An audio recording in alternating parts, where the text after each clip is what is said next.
I got so much motherfucking design on right now. Break it down, bring it back, make it clap. I got 3 old thoughts, new guap, wear that dick. Bitches on my line, and you know they come strong.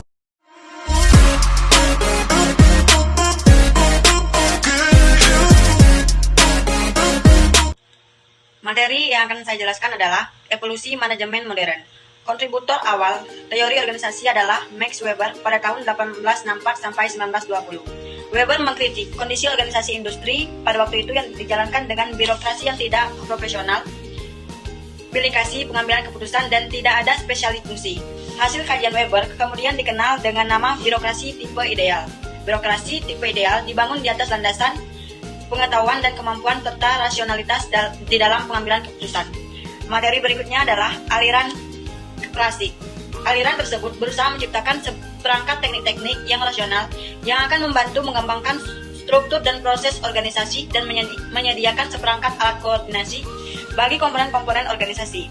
Pencapaian tujuan organisasi akan dapat dicapai dengan lebih baik jika organisasi dapat menggunakan teknik-teknik dan pendekatan-pendekatan yang rasional. Pendekatan-pendekatan klasik adalah membangun rasionalitas dalam mekanisme kerja organisasi. Baiklah, saya akan melanjutkan mengenai materi aliran perilaku. Pada dasarnya, aliran perilaku tidak menolak teori-teori yang digunakan untuk membangun aliran klasik. Hanya saja, aliran klasik masih terdapat kekurangan. Kekurangannya adalah bahwa aliran klasik menganggap faktor manusia tidak akan berubah perilakunya dalam kondisi apapun. Munculnya aliran perilaku adalah untuk mengisi kekurangan aliran klasik, yaitu dengan memusatkan kajiannya dengan perilaku manusia. Aliran perilaku dibangun dengan bantuan teori-teori sosiologi, psikologi, dan psikologi sosial. Aliran perilaku juga seringkali dinamakan aliran hubungan antar manusia. Adapun tokoh-tokoh yang berpendapat mengenai aliran perilaku yang pertama yaitu Alton Mayer, studi di Western Electrical Company pada tahun 1927 sampai 1932 merupakan munculnya perilaku dalam organisasi. Hasil studi menunjukkan bahwa perilaku seseorang tidak ditentukan oleh upah, tetapi lebih ditentukan oleh penerimaan, tekanan, dan rasa aman seseorang di tengah-tengah kelompoknya. Yang ketiga, Douglas McGregor. Menurut McGregor, teori organisasi merupakan tentang perilaku manusia yang dibangun atas asumsi-asumsi tertentu. Bagian keempat, Abraham Maslow. Maslow dalam membangun aliran perilaku formulasinya dalam motivasi, menurut Maslow, kebutuhan orang itu bertingkat-tingkat dari tingkat yang lebih rendah. Pertama, kebutuhan fisik, seperti makan, pakaian, dan tempat tinggal. Kedua, kebutuhan keamanan, dari rasa aman dalam hidup dan rasa aman dipecat. Ketiga, kebutuhan sosial, yaitu kebutuhan untuk berkumpul dan bergaul.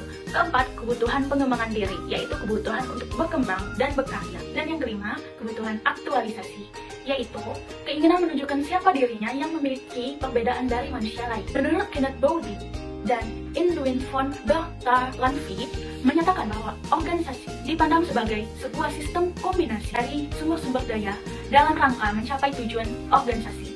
Ada dua pandangan tentang sistem, yaitu terbuka dan tertutup. Sebuah sistem dikatakan tertutup apabila sebuah sistem beroperasi tanpa dipengaruhi oleh lingkungannya. Sebaliknya, sebuah sistem terbuka adalah organisasi merupakan bagian dari lingkungannya. Analisis hubungan antar organisasi, salah satu aspek dari keseimbangan organisasi adalah kontrol. Pelaksanaan fungsi kontrol sangat amat dipengaruhi oleh pencapaian dan sibernetika, cybernetis, yang merupakan komponen dari sistem. Pandangan aliran sistem menganalisis bagaimana organisasi berhubungan dengan lingkungannya dan dengan organisasi lainnya. Materi yang akan saya sampaikan adalah aliran kontingensi. Aliran kontingensi dibangun berdasarkan atas konsep organisasi sebagai sistem terbuka. Dasar berpikir aliran klasik yang memandang organisasi sebagai sistem tertutup. Dasar berpikir aliran kontingensi adalah bahwa suatu organisasi harus pura berhubung dengan lingkungan yang di sekelilingnya. Tokoh aliran kontingensi antara lain sebagai berikut. 1. John Ward.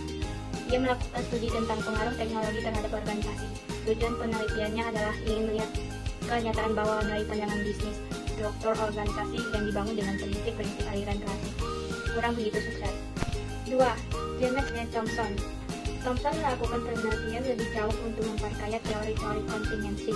Menurutnya, ada kesamaan antara organisasi bisnis dengan non-bisnis dalam menghadapi pengaruh lingkungan teknologi terhadap struktur. 3. J. W. Lawrence dan Paul R. Lawrence. Konsep diferensi mengacu pada adanya keanekaragaman jenis tugas dan pekerja, Sedangkan konsep integrasi adalah sama dengan konsep koordinasi, agar tugas-tugas yang beraneka-ragaman dalam organisasi tugas-tugas tersebut. Di kesempatan kali ini saya akan menjelaskan tentang kritik terhadap aliran kontingensi. Sumber kritik aliran terhadap kontingensi adalah karena pendekatan yang dibangunnya hanya didasarkan pada lingkungan sebagai faktor desain struktur organisasi. Di aliran postmodernialisme, ada 3 perubahan besar pada abad 20, yaitu perubahan ekonomi yang ditandai oleh kapitalisme, perubahan sosial yang ditandai oleh postmodernialisme. Postmodernialisme menolak monolinearitas. Konsep lain yang berhubungan dengan postmodernialisme adalah konsep genealogi dan Michel Foucault. Beberapa istilah dari postmodernialisme yang kerap digunakan dalam organisasi adalah desentralisasi, subkultur, pasca industri, liberalisme, dan diskontinuitas. Orwell dalam Hatch 1997 mengemukakan konsep tentang unjust environment, yaitu para manajer memiliki persepsi sendiri tentang lingkungan pada modul 4, resource, defensive, theory, dan transition. Pendekatan kontemporer dalam memandang organisasi adalah organisasi dipandang sebagai organisasi yang mampu mengembangkan dirinya secara terus-menerus untuk menciptakan masa depannya sendiri, atau sering disebut sebagai learning organization. Menurut Hatch, saat ini teknologi telah berubah dari produksi massal, rutin, dan hasil pabrik ke arah antara lain otomatisasi, inovasi, use item, system, manufaktur yang fleksibel, dan outputnya bukan barang melainkan informasi dan jasa. Postmodernisme bersifat relativis. Setelah saya menjelaskan organisasi sebagai sistem terbuka, pengertian sistem.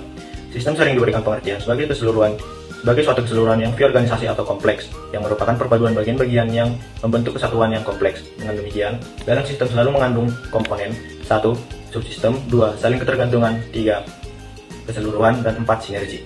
Jika organisasi dipandang sebagai sebuah sistem, maka subsistemnya adalah subsistem produksi, subsistem keuangan, subsistem kepegawaian, subsistem pelayanan, dan subsistem pemasaran. Semua subsistem tersebut saling berhubungan dan saling bergantung sama yang lainnya. Kekuatan organisasi karena adanya dukungan dari subsistemnya. Subsistem tersebut jika berdiri sendiri, manfaat atau kekuatannya tidak sebesar apabila digabungkan. Inilah yang dimaksud dengan sinergi. B. Sistem terbuka dan sistem tertutup. Sistem dalam organisasi dibagi menjadi 2 bagian, yaitu sistem terbuka dan sistem tertutup. Organisasi disebut sebagai sistem terbuka apabila ia berhubungan dengan lingkungannya yang berkedudukan sebagai suprasistem. Sedangkan organisasi sebagai sistem tertutup berarti organisasi tersebut tidak berinteraksi dengan lingkungannya. Organisasi sebagai sistem terbuka mampu memiliki hubungan dengan lingkungan. Ia memiliki energi yang berasal dari lingkungan yang dapat digunakan untuk menggantikan energi atau sumber daya yang hilang yang digunakan untuk proses produksi, sehingga menyesuaikan diri dan memperbaiki diri secara terus-menerus untuk mencegah dari kematian. Sedangkan organisasi sebagai sistem tertutup berarti organisasi tidak berhubungan dengan lingkungannya. Organisasi dengan sistem tertutup tidak mampu menyesuaikan diri dengan perubahan lingkungan dan akhirnya hancur. Dalam BMP ini, yang akan dibahas selanjutnya adalah hanya organisasi sebagai sistem terbuka. C. Analisis sistem. Dengan pendekatan sistem, berarti analisis difokuskan pada kemampuan organisasi dalam menyerap input dan mentransformasinya menjadi output. Dengan analisis sistem, dapat diketahui bagaimana lingkungan mempengaruhi organisasi dan sebaliknya, bagaimana organisasi mempengaruhi lingkungan. Tujuan menggunakan analisis input dan output adalah usaha yang menjelaskan hubungan antara organisasi dengan lingkungannya, sebagaimana jika kita menguji proses internal organisasi. Dalam analisis output ada 6 tahapan, yaitu 1. Menentukan sumber, 2. Menentukan input, 3. Menentukan proses transformasinya, 4. Menentukan output, 5. Menentukan sistem siapa pengguna outputnya, dan yang terakhir menentukan sistem umpan baliknya. Begitulah seterusnya jika kita menggunakan sistem dan meneliti efektivitas organisasi. Selanjutnya, dalam sistem lingkungan dibedakan menjadi 3, yaitu lingkungan mikro, 2. Lingkungan antara, dan lingkungan makro. Hubungan antara ketiganya adalah lingkungan mikro tidak secara langsung berhubungan dengan lingkungan makro. Hubungan antara mereka dijembatani oleh lingkungan antara atau boundary spanning. Lingkungan antara akan menyerap input dari lingkungan dan menghubungkan organisasi dengan pengguna dalam bentuk menjembatani dan melempar output ke dalam lingkungan pengguna atau users. Terima kasih. Terima kasih.